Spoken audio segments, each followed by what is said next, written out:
Hi, I'm Nadia Abdul, and we're hanging out at Fresh from Earth. We got a question about how to use zinc and vitamin B2 for oily skin. Oftentimes, oily, acne-prone skin is a result of a zinc and vitamin B2 deficiency. So, to take care of that, of course, you can take vitamin B2 and zinc in supplements. You want to take that every day. You can also find foods that are high in zinc and vitamin B2.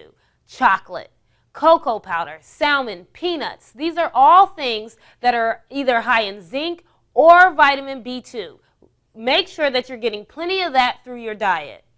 If you want to use something topically, you can find facial moisturizers and facial cleansers with zinc oxide. I'm Nadia Abdul, and this is how you use zinc and vitamin B2 to take care of that oily skin.